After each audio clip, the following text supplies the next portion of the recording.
menanamkan nilai keadilan dan tanggung jawab. Dina mengeluarkan ponselnya, mengetik sebuah pesan singkat. Ayah, aku ingin bicara. Hari ini saya pulang pagi. Ia menatap layar sejenak sebelum menekan tombol kirim. Hari ini bukan hanya hari di mana ia dipermalukan. Ini adalah hari ketika kebenaran mulai bergerak. Dan Dina, dengan pakaian lusuh dan langkah tenangnya, menjadi suara dari banyak siswa yang selama ini bungkam. Langit mulai redup, senja menggantung di balik tirai jendela rumah, sederhana yang teduh. Dina baru saja sampai di rumah. Ia meletakkan tasnya pelan di dekat pintu, lalu menoleh ke ruang tengah yang kosong. Ayah belum pulang, gumamnya lirih. Ia mengeluarkan ponsel dari sakunya, jari-jarinya gemetar saat menekan nama yang sudah sangat dikenalnya. Pak Adam.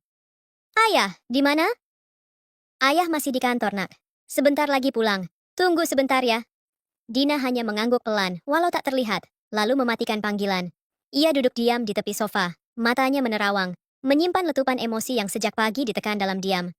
Beberapa menit kemudian, suara pintu pagar dibuka. Tak lama, Pak Adam masuk dengan tas kerja di tangan dan wajah lelah. Tapi senyum kecil terbit ketika melihat anaknya.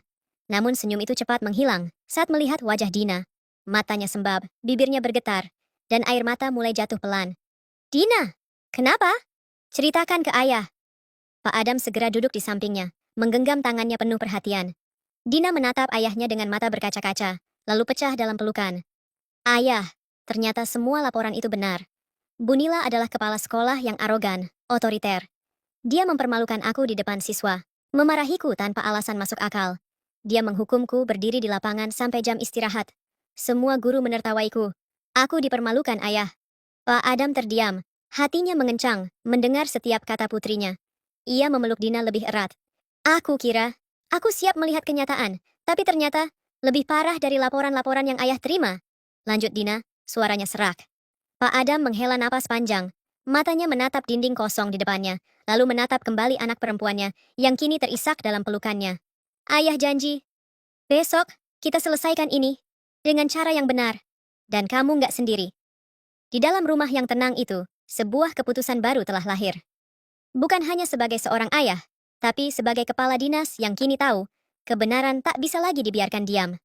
Malam itu, setelah air mata reda dan pelukan menguatkan, Pak Adam dan Dina menyusun rencana. Bukan balas dendam, tapi pengungkapan. Bukti harus nyata.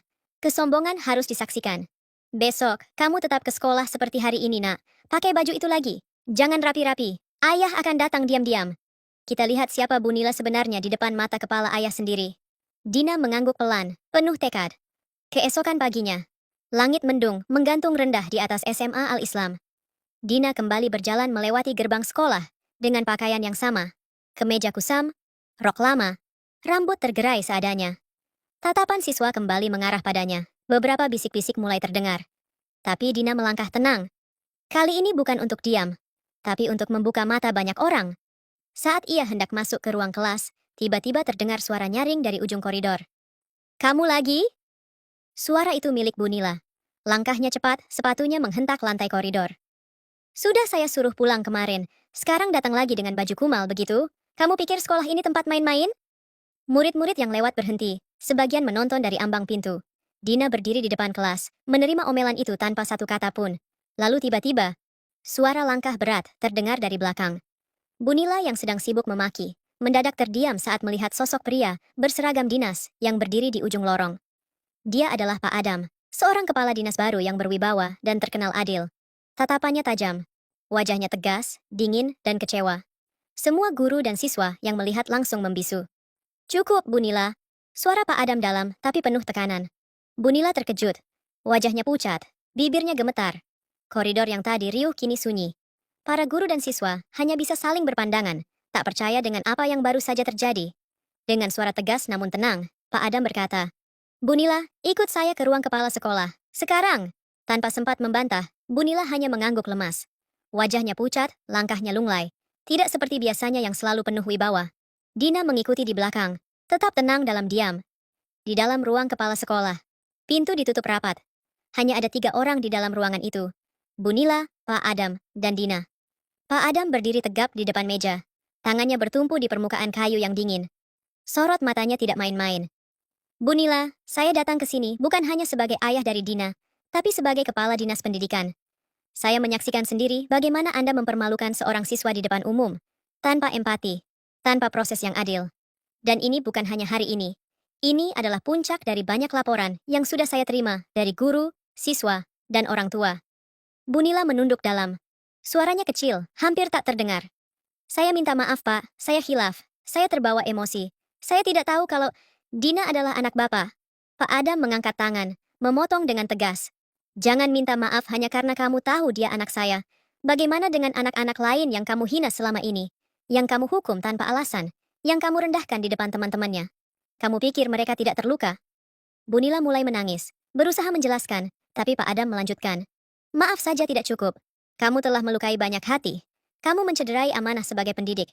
Dan secara kedinasan, saya harus ambil keputusan tegas. Suasana menjadi hening sesaat. Pak Adam menarik napas panjang, lalu mengucapkannya dengan tegas. Mulai hari ini, saya memberhentikan Anda dari jabatan Kepala Sekolah SMA Al-Islam. Surat keputusan akan menyusul secara resmi, dan Anda akan diminta untuk memberikan pertanggungjawaban di depan Dewan Kehormatan Sekolah. Bunila terisak pelan.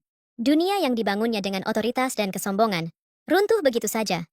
Pak Adam menoleh ke Dina dan mengangguk kecil. Ayo nak, kita pulang. Dina melirik Bunila sekilas.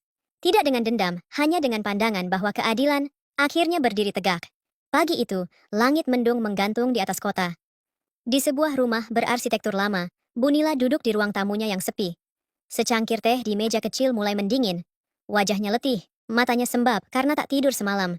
Tiba-tiba, suara ketukan terdengar di pintu depan. Seorang petugas dari Dinas Pendidikan menyerahkan amplop resmi berstempel biru. Dengan tangan gemetar, Bunila membukanya. Matanya menyapu setiap baris kalimat dalam surat itu. Dengan ini dinyatakan bahwa Saudari Nila Handayani secara resmi diberhentikan dari jabatan Kepala Sekolah SMA Al-Islam. Mengingat status sebagai pegawai kontrak, maka kontrak kerja saudari dinyatakan berakhir pertanggal hari ini. Tangannya bergetar. Surat itu perlahan diturunkannya ke pangkuan. Air mata yang ditahan sejak kemarin akhirnya jatuh, mengalir pelan di pipinya. Bibirnya bergetar, mencoba menguatkan diri, tapi tak ada suara yang keluar. Hanya bisikan dalam hati. Ini risikonya, Nila. Ini akibat dari kesombongan yang kau pelihara sendiri. Ia terdiam. Tak ada yang datang menghibur. Tak ada guru, tak ada murid, hanya dirinya dan keputusan yang kini telah diketok. Seketika, ruangan itu terasa lebih dingin, lebih sepi. Bukan hanya karena ia kehilangan jabatan, tapi karena akhirnya ia menyadari, ia telah kehilangan kepercayaan. Namun semua ini bukan akhir. Ini adalah awal dari perenungan panjang. Keesokan harinya, SMA Al-Islam dipenuhi bisik-bisik hangat sejak pagi buta.